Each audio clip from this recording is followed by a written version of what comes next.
Getting the smile and confidence you've been dreaming about, all from the comfort of your home, isn't a total mystery with Byte clear aligners. Just don't be surprised if all your friends start asking, "What's your secret?" Begin by ordering your at-home impression kit today for only $14.95. Byte clear aligners are doctor-directed and delivered to your door. Treatment costs thousands less than braces, plus they offer flexible financing, accept eligible insurance, and you can pay with your HSA FSA. Get 80% off your impression kit when you use code WONDERY at Byte.com. That's BYTE.com. Start your confidence journey today with Byte. Hey, Prime members. Have you heard? You can listen to your favorite podcasts ad-free? Good news. With Amazon Music, you have access to the largest catalog of ad-free top podcasts included with your Prime membership. To start listening, download the Amazon Music app for free or go to amazon.com/ad-free podcast. That's amazon.com/ad-free podcast to catch up on the latest episodes without the ads. What's up, guys? It's three-time NFL Pro Bowler, all-decade return specialist, Josh Cribbs. I want to welcome you to the Mac Sports Connection podcast, where Alex hosts all things Mac, all things football, all things sports, right here, Mac Sports Connection, baby. The Mid-American Conference best, bringing it only the greats, Mac, to everyone.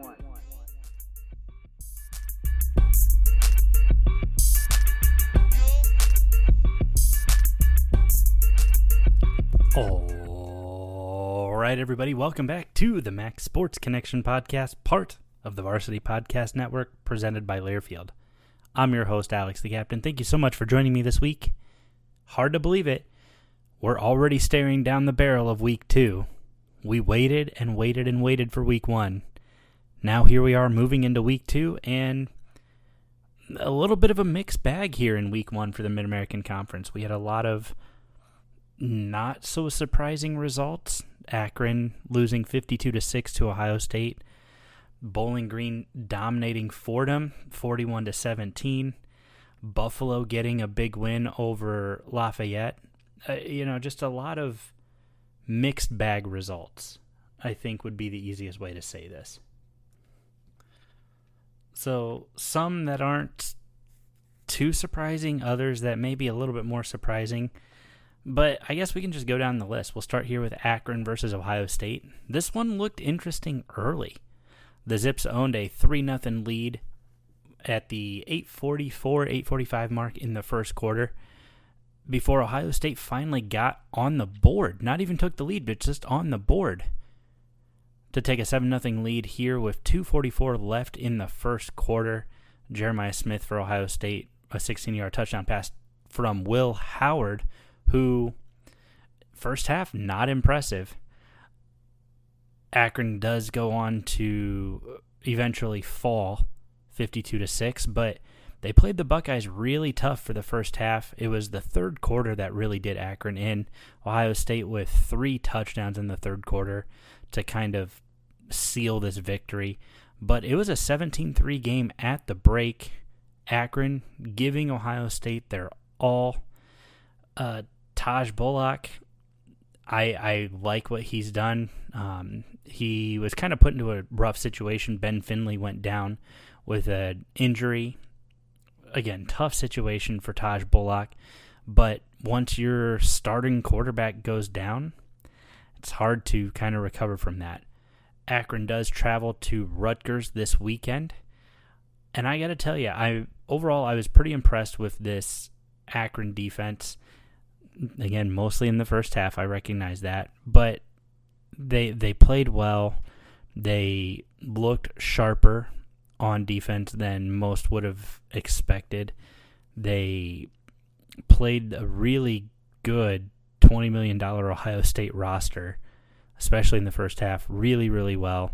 Again, it was really that third quarter that kind of blew the lid off this thing for Ohio State and Akron. The Buckeyes do win that 52-6.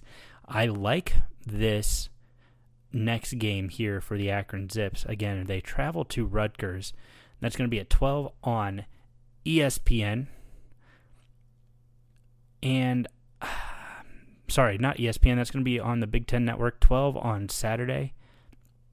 And I don't know. There's some question marks. Is Ben Finley going to start this weekend? I think you're forcing Akron to prep both quarterbacks, but you're also forcing Rutgers to kind of prepare for both quarterbacks so they can't focus in on just one. There's not a lot of film on either quarterback. You know, they've got Athan Kalikmanis. That's a mouthful. I'm sure I'm probably butchering that. He is the starting quarterback for Rutgers, who they had a nice first week win. They got a 44-7 win over FCS Howard, who Howard Bison, I believe they played Eastern Michigan last year. Played Eastern Michigan pretty close. So solid opening win for Rutgers. Akron, back-to-back weeks with a Big Ten opponent. Over-under on this is 38.5. I like Akron to be more competitive. If they show that same fire defensively that they showed against Ohio State, I think Akron could make this a game. Rutgers, not terribly bad as a program. They did beat Miami in their bowl game a season ago, 31-24, after dropping 3 straight to end the regular season. I recognize that. But, you know, they've got some good pieces coming back. They lost Tagovailoa. I'm always going to butcher that, so I apologize, guys. They lost Tagovailoa here in the offseason, but I like Akron to be competitive. I do think Rutgers probably wins this game in week 2, but I think Akron's going to play a little bit more competitive in this game, and it's going to be a team who's closer in talent to what Akron is. So I think Akron probably beats the money line or the spread, which is at 22.5 right now. I think Akron probably beats that, but I don't know that Akron walks away with a win. Moving on, we've got Bowling Green, Buffalo. Ball State was off last week. Ball State will take on Missouri State this week in Muncie. Home opener at the Shoe. A rare week 1 bye for the Ball State Cardinals after Army joined the AAC. Got a little bit of a schedule mix-up, had to make a few things happen. So Ball State got a rare week 1 bye. They'll be taking on FCS Missouri State here in week 2 for their season and home opener. We move on to Bowling Green. Again, as I said, they are taking on Fordham. This is a dangerous Bowling Green team. Right out of the gate, they exploded on Fordham. They had a 20-0 lead at the end of the first quarter. They took the opening kickoff for a touchdown. Justin Pegas, he took this back 100 yards, and I'm talking rifled down. He was down the visiting sideline or the home sideline. Bowling Green, the way they do their stadium, I love how they do it. They put it so that the crowd looks great, the stands look great on television. But I always flip up who's on what side stadium-wise. But they took it down the home sideline, returned this thing for a touchdown, breaking out these brand-new orange jerseys with the brown pants. They look good. Terrion Stewart, he had 3 touchdowns. He had 73 yards for a fourth-quarter touchdown. And this was a really, really big win for the Falcons. I am cautious when I say this, but I really think this is the momentum Bowling Green has been looking for. We've seen them lose close games to FCS opponents. We saw the Eastern Kentucky game just 2 years ago. We've seen them play tough against quality opponents. We saw them score 38 unanswered points against Georgia Tech last season. But I really think that this is going to be a really quality Bowling Green team. Connor Bazelak 15 of 22, a $168. Terrion Stewart, 14 carries, 161 yards, 3 scores. Bowling Green's going to get it done on the ground this year. This is not going to be a Bowling Green team that goes out and does it through the air. Although, of course, leading receiver Harold Fannin, the tight end, 6 catches, 67 yards. He looked excellent this week. And again, Connor Bazelak had 7 incompletions. So, they're not going to devastate you through the air.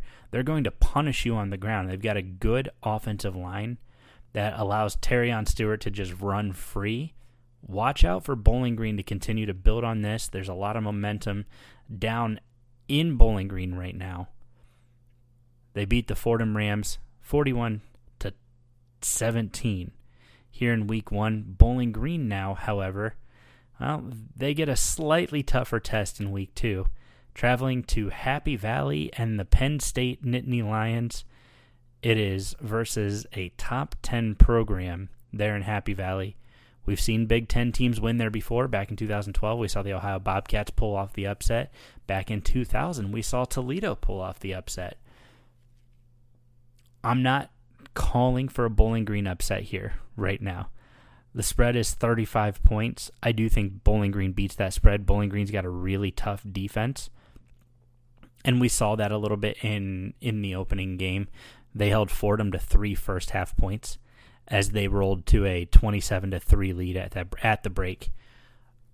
I do think, however, Penn State, James Franklin has done an excellent job of winning the games you're supposed to win, but he can't win the games that he's not supposed to win.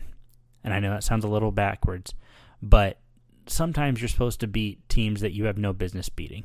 James Franklin doesn't do that. He can't beat Ohio State. And so I think what we're going to see here is we're going to see Bowling Green come in. They're going to play hot. They're going to play tough early. We're going to see Penn State walk away with this one. It's going to remind you a lot of the Bowling Green-Michigan game last year, where Bowling Green's defense played phenomenal. They just really struggled to move the ball. Penn State, they did get a nice win at West Virginia last week, 34-12. They've got Drew Alar, who is their starting quarterback, 11 of 17, 216 yards, 3 scores. And then they've got Nicholas Singleton, their running back, 13 carries, 114 yards, 1 score. But the guy that Bowling Green needs to lock down, Harrison Wallace III. He had 5 catches, 117 yards, 2 scores for Penn State. This is a good Penn State offense. At least it looks like it could be a really good Penn State offense. Granted, we don't know yet, but I really think that this is going to be a really, really good Penn State offense. And we're going to see them try to sling it all over Bowling Green. Now, Bowling Green does have phenomenal players on the defensive side of the ball. They can get pressure to the quarterback. Bowling Green's not West Virginia. Bowling Green's going to bring a different look than West Virginia. Scott Loeffler has been in Happy Valley before, both as a player, as a grad assistant, whatever. I think this is going to be an interesting game. My guess is it's going to be Penn State that walks away with this one, but people in Happy Valley, they're going to be sweating a little bit. Moving on to Buffalo. Week 1 opener. Got a win against Lafayette, the Lafayette Leopards. Buffalo opened up this game, and really, they did what they haven't been able to do the last 2 season openers. The line was 3.5 points in favor of Buffalo. Buffalo won this thing by 17, 30-13 at home. Solid crowd on hand, but I really think they might have found their quarterback. CJ Ogbonna, 14 of 24, almost 200 yards, 2 passing touchdowns. They have Nick McMillan, who had 5 catches, 76 yards, and a score. And then, of course, Jaquez Barksdale. I like this kid. I don't know much about him yet, but he had 100 yards on the ground on 14 carries and a touchdown. He's a senior, guys. This isn't a guy who we know too much about. Last year he had 52 carries for less than 250 yards. He did have 2 touchdowns and a long run of 40 yards. but he's a senior. We haven't seen much of him.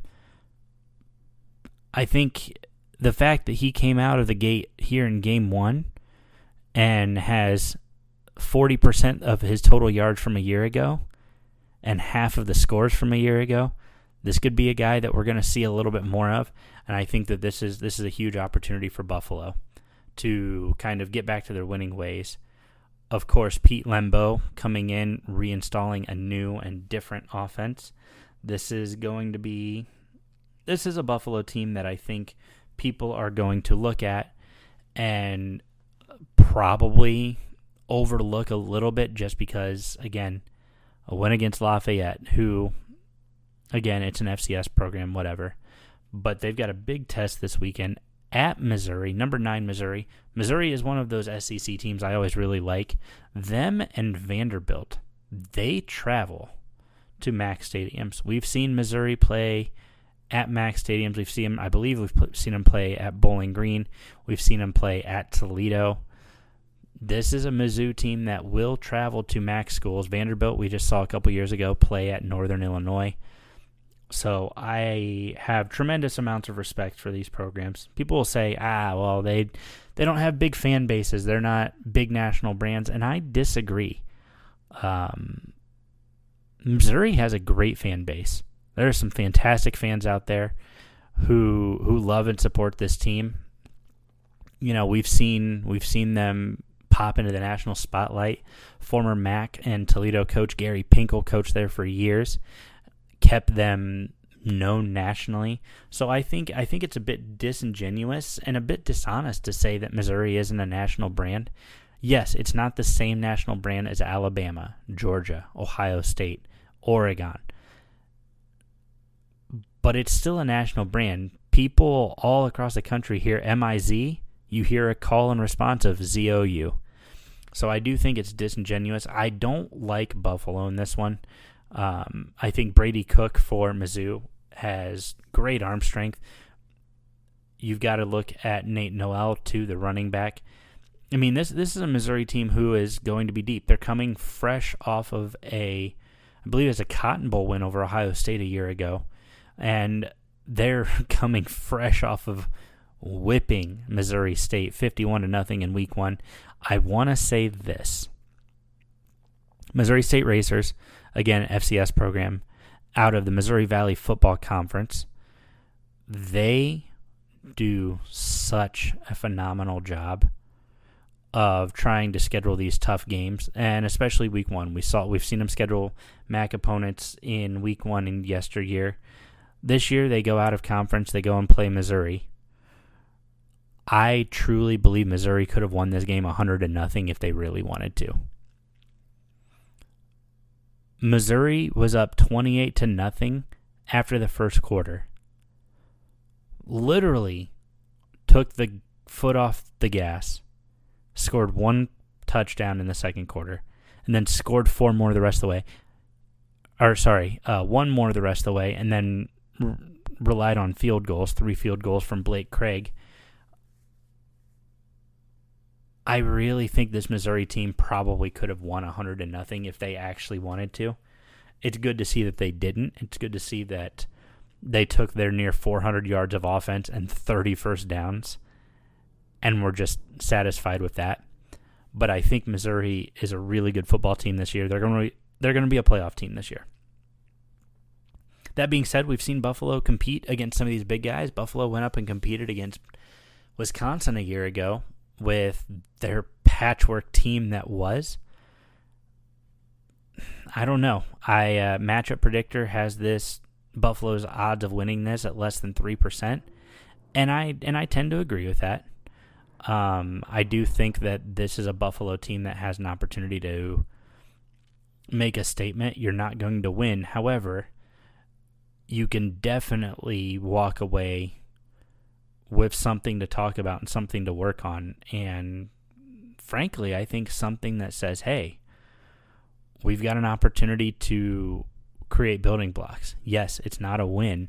There are no moral victories in football, but an opportunity to build on something that you've been working on. We know what this game is. It's a bye game. You're getting paid for this road loss. But if Buffalo wants to mess around and bring home their win, I can promise you nobody would be upset with that. I think you got to watch out for, of course, defensively, Sean Dolac. He had 11 tackles this last week. Red Murdoch had 7 tackles. And Marcus Fuqua had 7 tackles. Charles McCarthrance, he had 6. And then Eddie Pleasant, the third, he had 4 tackles. But I got to say, Red Murdoch, I was pretty impressed with. He's a sophomore linebacker. And not a bad opening game. Last year he had 58 tackles for the Bulls. But week 1, you get 7 tackles, and you're the second leading tackler on the team. That's some good work. You can't complain about that. But the Missouri Tigers do welcome Buffalo to town. 7 p.m. on Saturday. SEC Network, ESPN Plus. Should be a good game. I do expect Missouri to win, but Buffalo's going to play them a little bit tough early. I do think that this game is over probably around halftime, but Pete Lembo knows Missouri. He knows the SEC, so you know he's going to have a few wrinkles up his sleeve. Moving on to Central Michigan. Put up a 60 burger. That's right, not just a 50 burger. They put up 66 points against the Central Connecticut Blue Devils. And I got to say, I was start to finish very impressed with Central Michigan. After trading touchdowns to start the first quarter, Central Michigan up 14-0. They rip off the Band-Aids and score 28 unanswered points, only for the third quarter to have a field goal from Central Connecticut before Central Michigan does what? I'm getting my Centrals mixed up here. Central Michigan does what? Score 24 more unanswered points. This was a massive display of offensive dominance by Central Michigan, racking up almost 500 total yards. Joe Labus, not sure how you get that name pronounced, but we're going to go Joe Labus. 18 of 24, 342 yards, 3 touchdowns. He looked excellent. Miles Bailey, of course, 9 carries, 68 yards, 2 scores. And then Solomon Davis, 4 catches, 109 yards, 2 touchdowns. If they can get this offense really, really rolling, this is going to be a really good Central Michigan offense. B.J. Harris, another running back, he had 3 carries for 14 yards, 1 score. Elijah Rickard, 7 tackles. Justin Whiteside, 6 tackles. Dante Kent, 5 tackles. Jayon Jackson, 5 tackles. Jordan Kiewatowski, 10 tackles, 3 solo.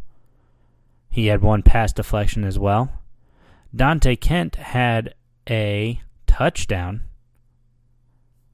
I mean, this is a good Central Michigan offense, and I don't think people realize what they can absolutely do. You know, Dante Kent, he actually returned a punt for a touchdown. He was playing some special teams here in the third quarter. This is going to be a really, really good team. Akeem Snell, he had a pick 6, 46 yards to the house. Tristan Madsen kicking. Central Michigan had the ball for 25 minutes of this game and scored 66 points. No scoring happened in the fourth quarter. Central Michigan probably, if they wanted to, I think they could have put 85-90 up in this game. They were 24 points away in the fourth quarter to start the fourth quarter. This was better than fielding Yost point-a-minute teams back at Michigan back in the early 1900s, back at the turn of the century. Again, it's Central Connecticut. We watched Kent State beat this team last year, so early overreaction is, well, it's Central Connecticut. But early overreaction is these guys had some swagger to them. They came out, they were playing football. Coach Jim McElwain very happy with this squad and this opening week win. Like this was a much different Central Michigan team than we've seen in the past. Bert Emanuel, we could have a quarterback battle on our hands with Joe Labus and Bert Emanuel. But I think Joe Labus just took this job, so we'll have to see. I think this is going to be an interesting week for Central Michigan, as they, of course, get to travel to Florida International University Pit Bowl Stadium. First game down there at Pit Bowl Stadium. Man, I love that. I love that Florida International is doing this. Pit Bowl, of course, the musician who paid for the naming rights, and now they're breaking in this game against Central Michigan after losing on the road to Indiana 31-7. Indiana was not very good a year ago, guys. We watched Akron take them to multiple overtimes. Really, a game Akron should have won in regulation. But we watched them go to 4 overtimes with Akron a year ago. Indiana's not very good now. They could have done some sort of miracle in training camp, but I don't know, man. I got to tell you, I like Central Michigan in this game. This would be a win over Conference USA, a great league, who's got Liberty, Middle Tennessee, and, of course, Western Kentucky. New addition, Kennesaw State this year, UTEP. I mean, this is a great league of fellow G5. So I'm expecting a good game. The energy is going to be high there at Pit Bowl Stadium. That's never going to get old. But I really like Central Michigan in this one. I think Central gets it done on the road. You know, they've got some great pieces too. I mean, you know, Keon Jenkins, he looked pretty good against Indiana. I know they lost 31-7, but he looked solid. 20 of 29, 1 touchdown to 1 interception. Keyshawn Owens, he had 6 carries, 36 yards. That's 6 yards a carry. You can't argue with that. And then, of course, Dean Patterson, 5 catches, 28 yards. The only issue is that Florida International is on a 5-game losing streak, dating back to last year, with a loss against Jacksonville State, loss at Middle Tennessee, loss at Arkansas, loss versus Western Kentucky, and then now the loss versus Indiana. Central Michigan, they're on a 1-game winning streak. They lost their last 3 to wrap up the regular season a year ago, but this is a new Central Michigan team. They're on a mission. I'm excited to see what they bring to the table, and I think this is going to be the week we learn a lot more about who these Chippewas are. I like Central in this one. Up next, Eastern Michigan. I got to tell you guys, I was not high on them in this game, and I recognize that. And because I wasn't high on them, I owe all of you an apology. Now, I said UMass was going to win this game. UMass lost by 2 scores. Eagles came out 14-0 halftime lead, traded points in the third quarter, and then ultimately final blow 11-7 in the fourth quarter. Eastern Michigan wins this one 28-14. Cole Snyder, he had a great day. 241, 17 of 28, 1 score. Delbert Mims III, 12 carries, 60 yards, 1 score. And then Oron Singleton, 8 catches, 89 yards, 1 touchdown.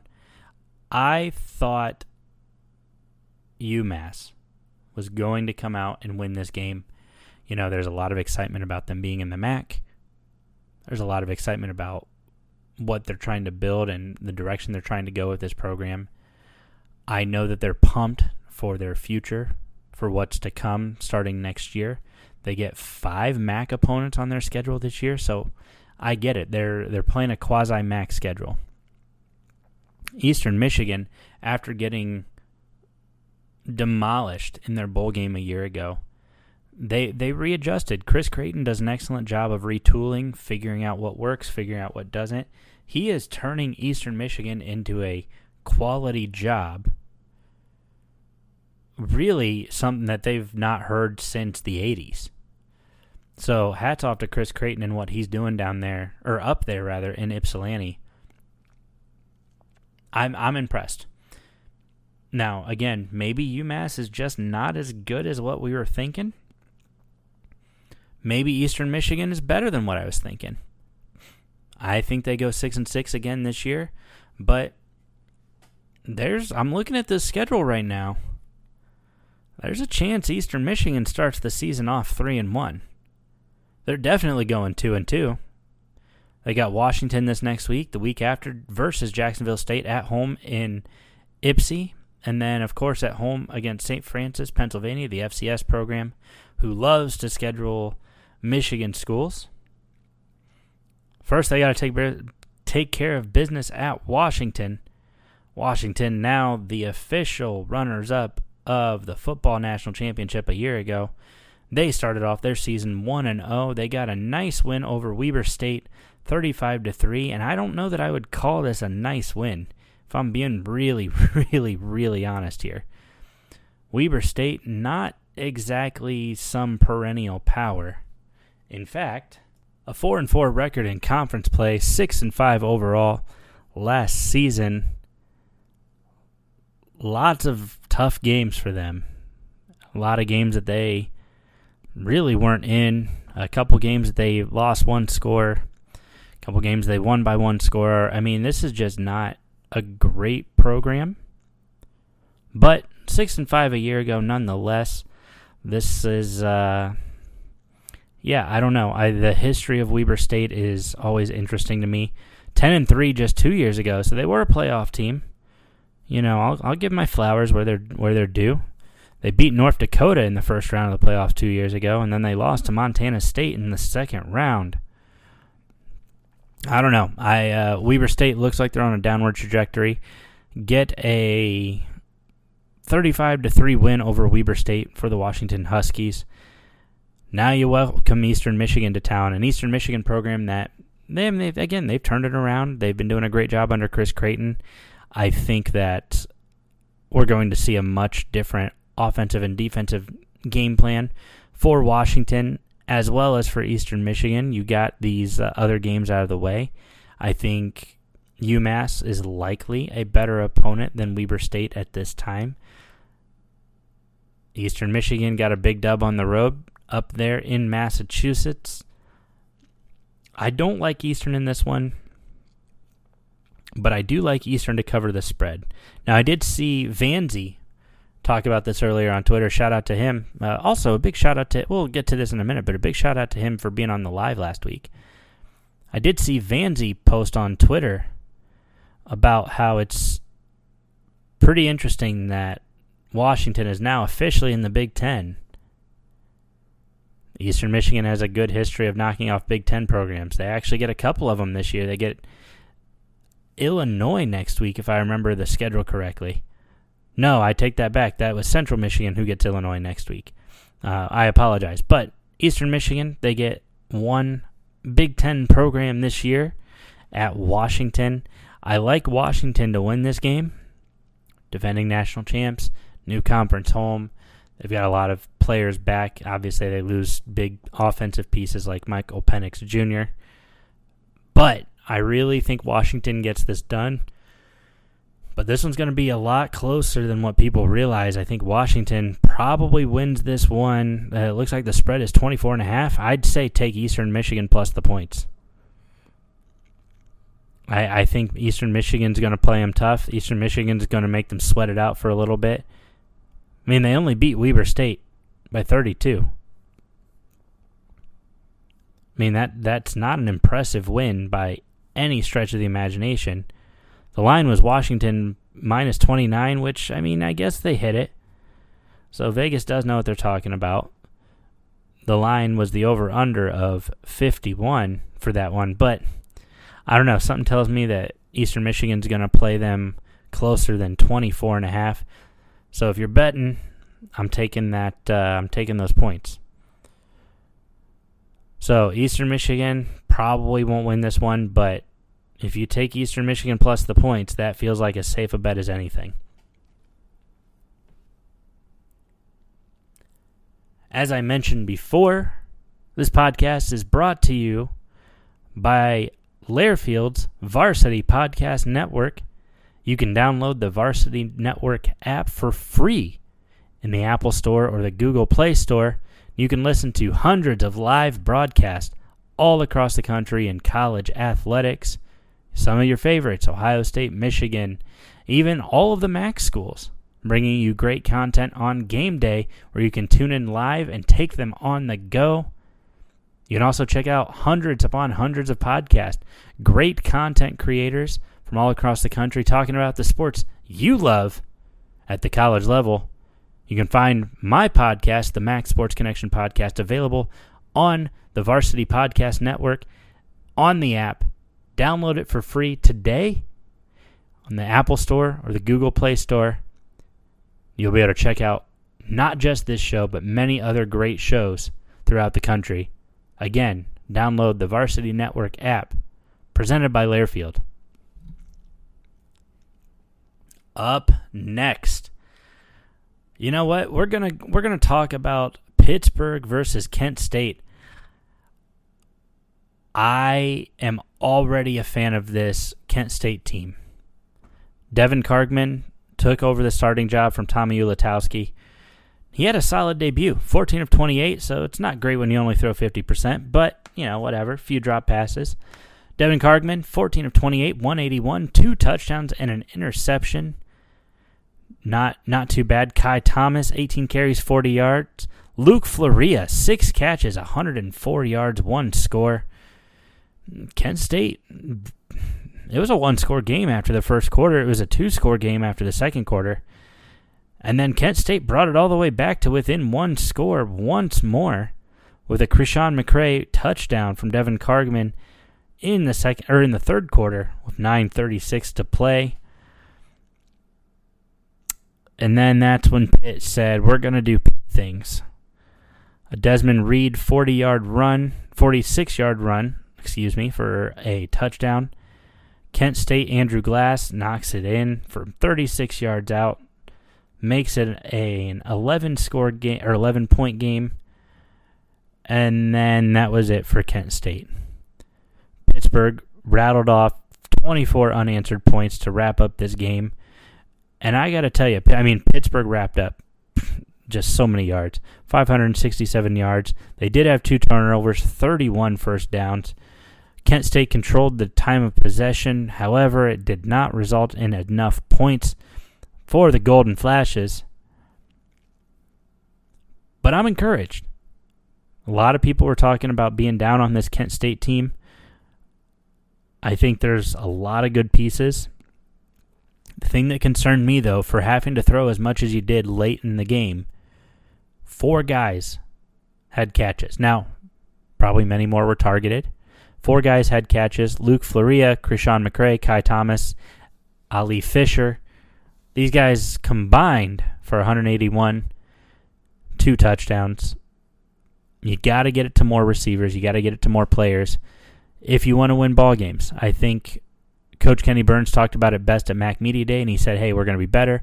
We're figuring things out. I don't have to re-recruit everybody and replace everybody to start.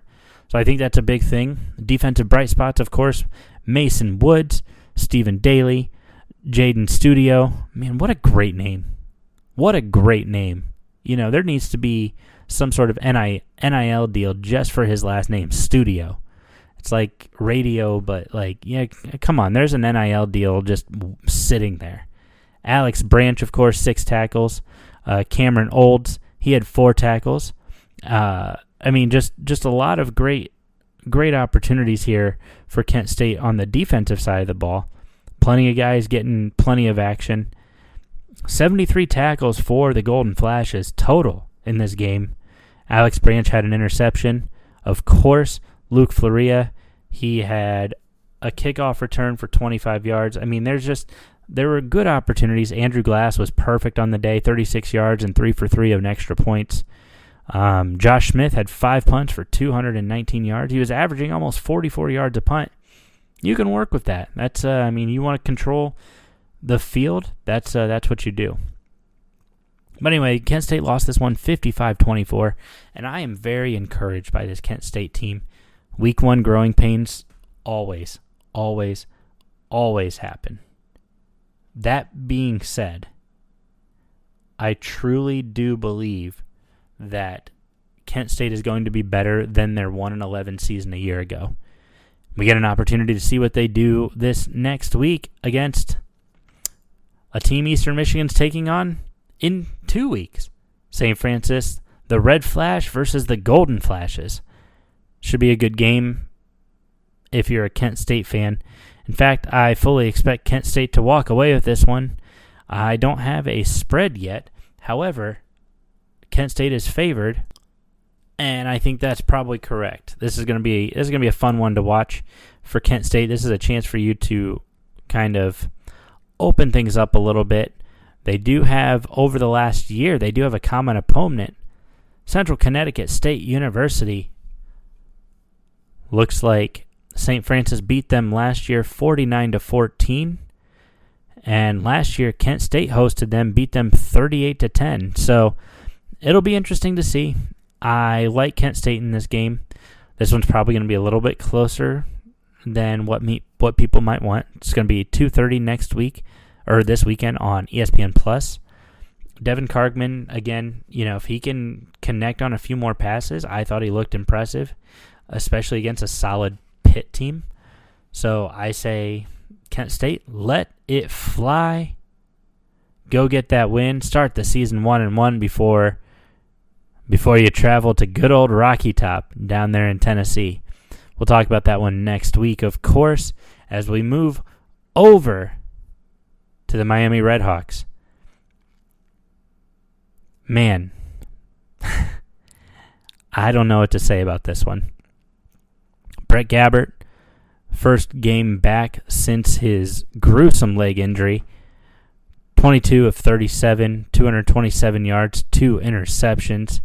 Cade McDonald, 8 catches, 105 yards.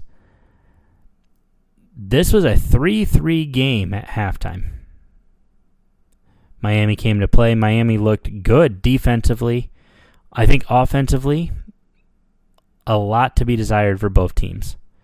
A lot more to be desired if you're Miami. But I think defensively, you can't be upset with the effort.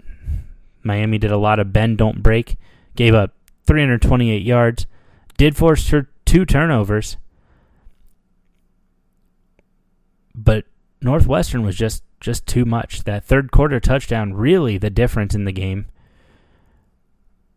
It was a 13-yard touchdown from Mike Wright, who also went 18 of 30 throwing for $178.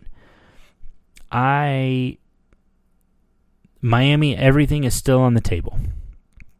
MAC championship, possible trip to the college football playoffs, depending on what happens the next couple weeks.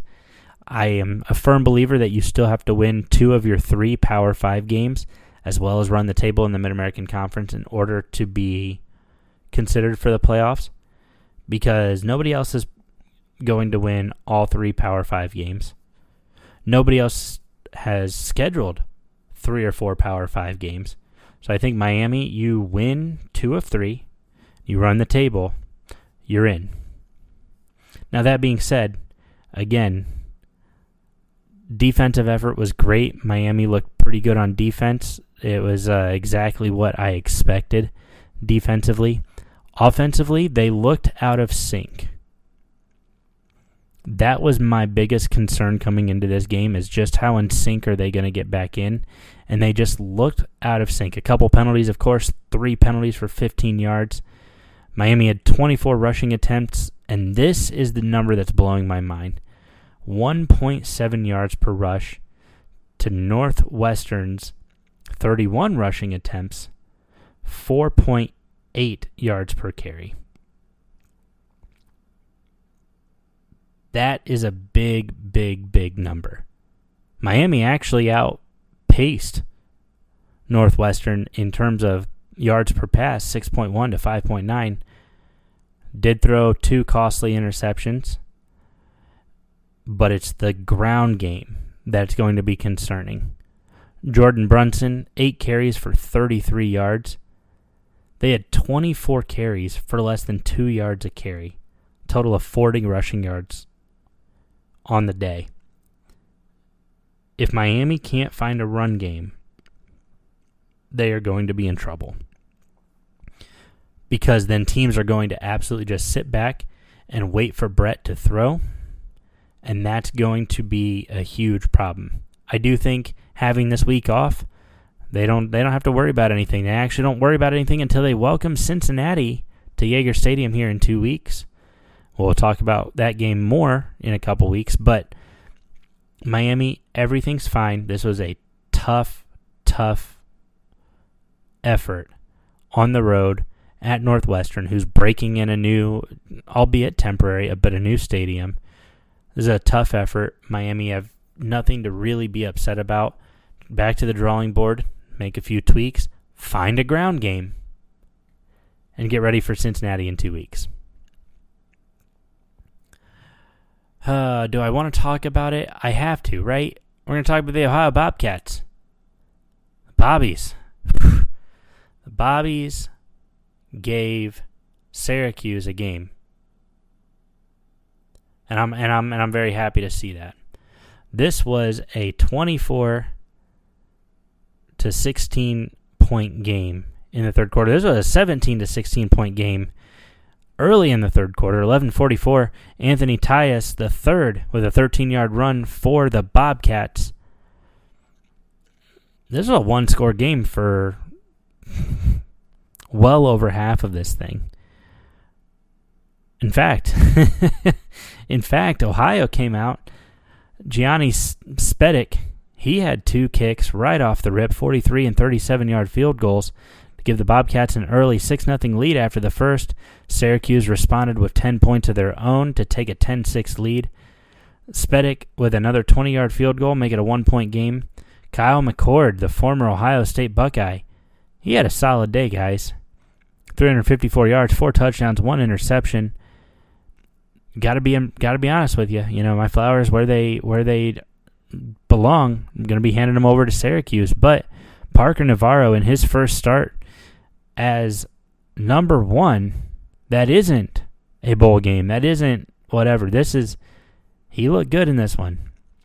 He 18 of 30, 181. He did have 1 interception.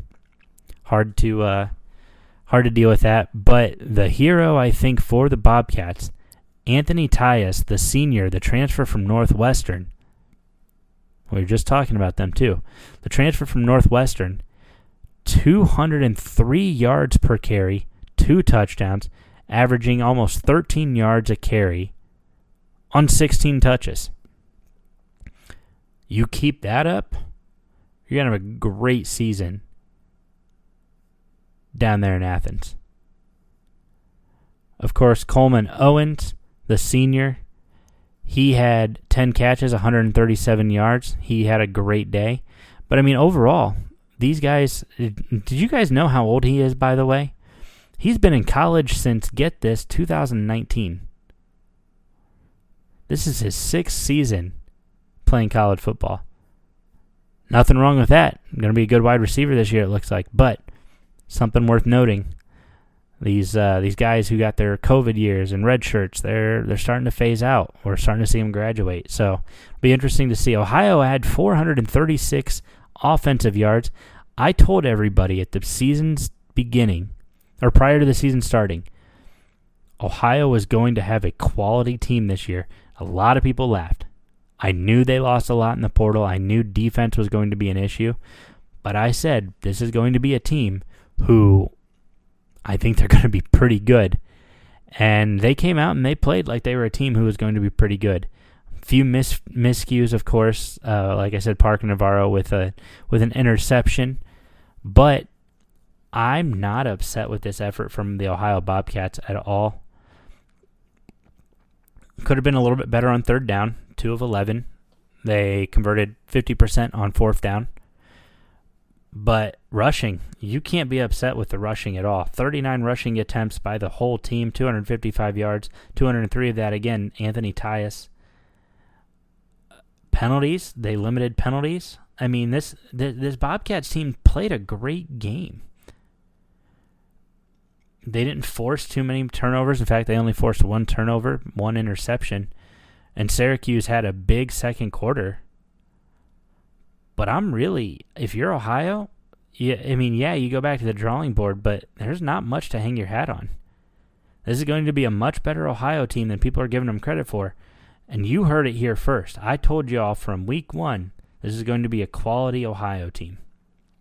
That being said, Ohio does welcome South Alabama Jaguars to Peden Stadium South Alabama, of course, coming off a 52-38 loss to North Texas, a game in which, Gio Lopez, he had 3 touchdowns, 432 yards.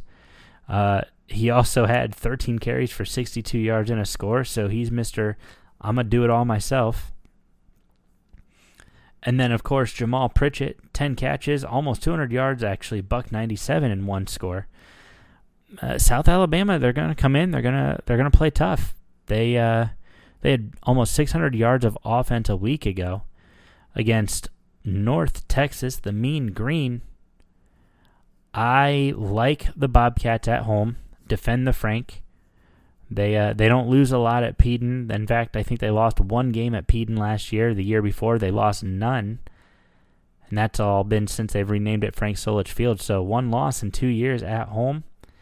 Not too bad. I don't see them letting it be 2 this week to South Alabama. Of course, the spread, funny enough, USA favored 1.5 points. The Ohio Bobcats plus 1.5 fits me. I'm taking that 1.5 in favor of the Bobcats. I think that this is going to be a really, really good offensive game. Defensive game, we'll see. Do I think UNT is better than Syracuse? Well, I don't know, but UNT came in to South Alabama and they won. So they beat them as the road team. Ohio traveled to Syracuse, lost as the road team. I mean, so we'll see. These were both 2-score games. We're going to learn a lot about both of these teams here this week. But I think Parker Navarro is getting more comfortable with this offense. Tim Albin has done a great job the last couple years. Back-to-back 10-win seasons, looking to make it 3 in a row. So I like Ohio in this one. So give me the Bobcats plus the points. There's your free money. You're welcome. If you win some money, feel free to send some to the show. You've got my my Venmo in my link at the top of the Twitter page. But that being said, we're going to move on here to Northern Illinois. I think I actually got these out of order, but it's all right. Northern Illinois, there's not much to take away from this one. Got a 54-15 win over Western Illinois. Led this thing 34-3 at halftime. Tacked on 13 more in the third quarter. Split the fourth quarter with Western Illinois at 7 apiece. Ethan Hampton, I think this is going to be the one that everybody says we've found our QB1, and I think you have. Ethan Hampton's been in the system now for a couple years. Northern Illinois, 706 offensive yards, 30 first downs. At one point, they scored 6 straight touchdowns from the second quarter through the halfway through the third quarter, or a little over halfway through the third quarter. 6 touchdowns. The only points that were answered were a 2-point conversion, or was a point after attempt blocked, returned by Western Illinois. But, this game was well over. It was a 41-3 game at this point. Western Illinois relied on a field goal to end that quarter before Northern Illinois punches it in for another 5-yard touchdown run from Jalen Macon. Ethan Hampton, 328 yards, 18 of 20. A 90% completion percentage. 18 of 20, 5 touchdowns, and a QB rating of 310.3. Again, we'll see. This is an opportunity for Northern Illinois to build on this. You build momentum. A year ago, I wasn't confident they win this game. They look like a much better team.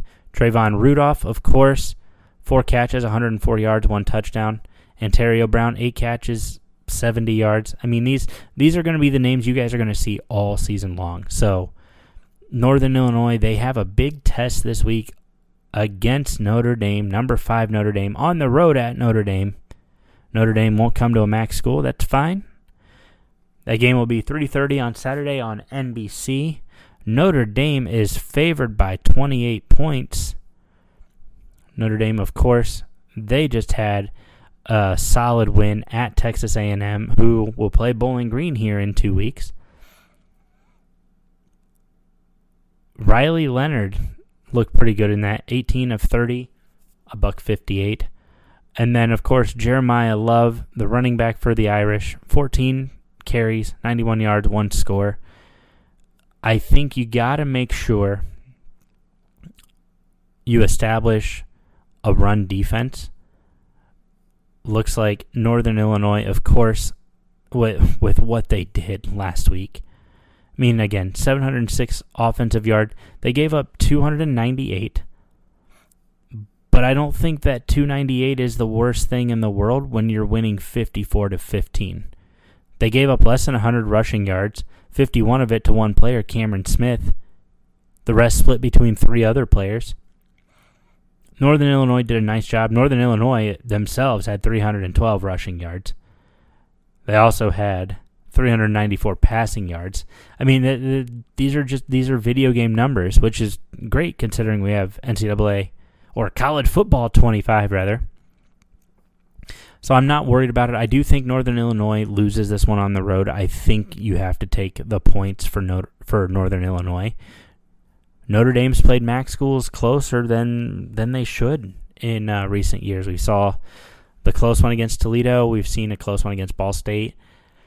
A closer-ish, is that a word? Closer-ish? Closer-ish one against Central Michigan. And, yeah, we'll see. This is going to be a good one. I'm excited to see what Notre Dame does, how they handle the Huskies, and the confidence that they have. Notre Dame is going to come into the game a little bit beat up after a big road game. Northern Illinois, I mean, they got to put in a lot of guys. A lot of guys saw play action. Guys didn't get hurt. So we'll see.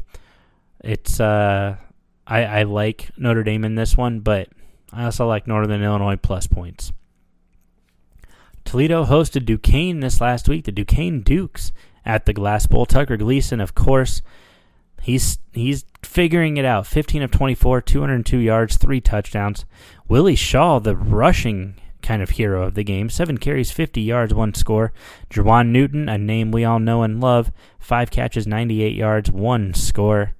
Toledo racked up 446 offensive yards, 26 first downs. Duquesne, 284, had 3 turnovers, 15 first downs. This one was a little interesting early. First quarter, Toledo's only up 21-7. Then Duquesne kicks a field goal in the second quarter, 21-10. Toledo punches it in from Anthony Torres. Tucker Gleason floated that one to him beautifully. Anthony Torres comes down with it, makes it 28-10, and then it was all Toledo the rest of the way. 3 unanswered touchdowns. Jacquez Stewart, Willie Shaw, Myron Lang. Like, these are... The Lang touchdown was probably one of the most impressive touchdowns of the night. He cuts in. I remember watching this. He cuts in, catches, cuts to the outside, and just races everybody to the end zone. This is going to be a good kid in this Toledo offense for the next couple years. So y'all be ready. This is a good player coming in for the Rockets. John Allen Richter went 6 of 6. He's the backup quarterback to Tucker Gleason. So combined, the quarterbacks, 279, 4 touchdowns, no interceptions. Rushing, Toledo had 167 rushing yards, 3 rushing scores. Jacquez Stewart, of course, his speed is what kills. He had 2 rushing touchdowns. I really like what we're going to see out of Toledo. Junior Vander Ross, Anthony Torres, Jerwan Newton, of course, the big names we all know. Thomas Zeros, Zamarian Lang. I mean, these are guys who I think are going to make a big impact. But I want to look at the defense real quick. Emmanuel McNeil-Warren, 7 tackles. You expected that out of him. Maxon Hook, 6 tackles. Nasir Bowers, 5 tackles. Avery Smith, 4. Anthony Dunn, DeAndre Reagan. I mean, these guys, all names we all know, we're all familiar with. Braden Alls, 9 tackles, 2 solo. He's a sophomore. He's going to have a big opportunity in front of him the rest of this season.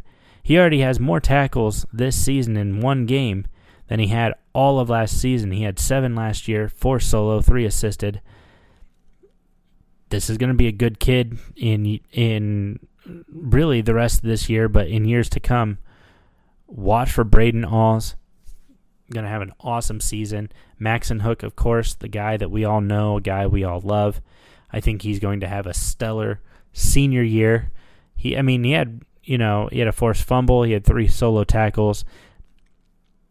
He's a tough kid, tough player.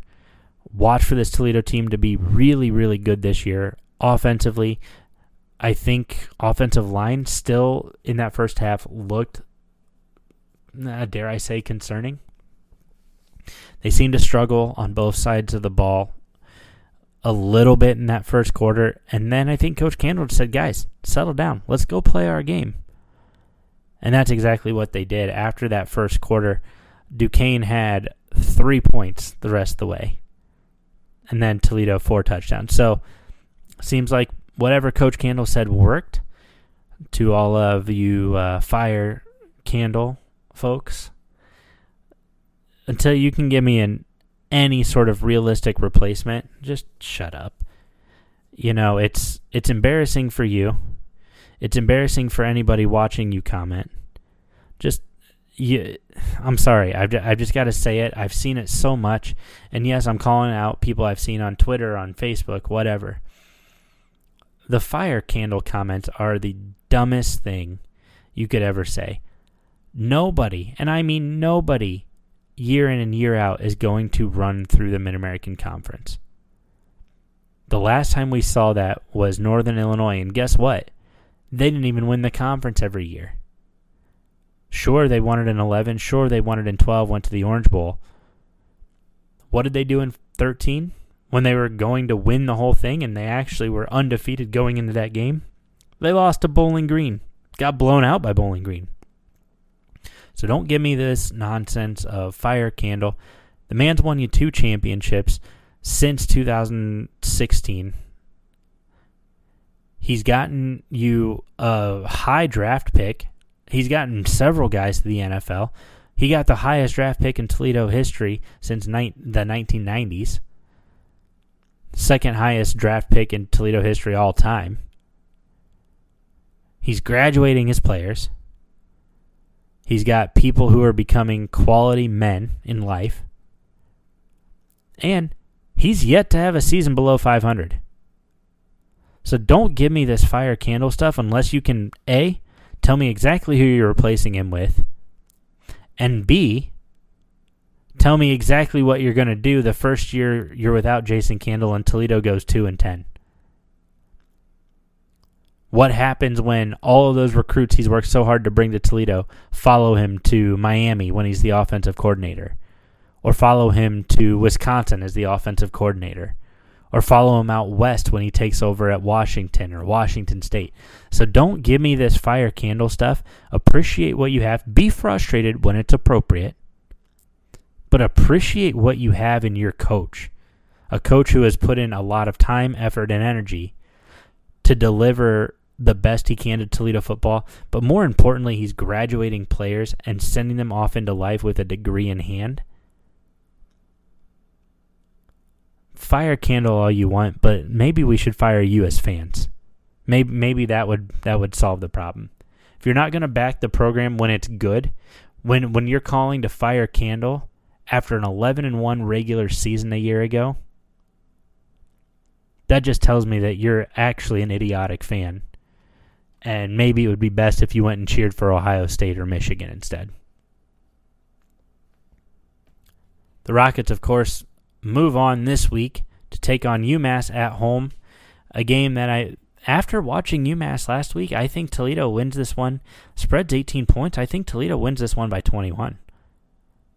I really do. I mean, again, Tasun Fomachan, the quarterback for UMass, and if I butchered that, UMass fans, please forgive me. I apologize.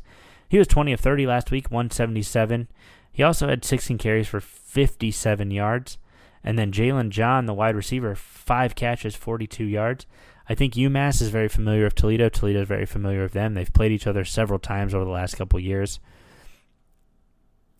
But I think maybe Toledo is going to be a little bit better and more game prepped than UMass. And UMass is, I mean, they've got to travel too. This isn't a home game for UMass. This is a road game.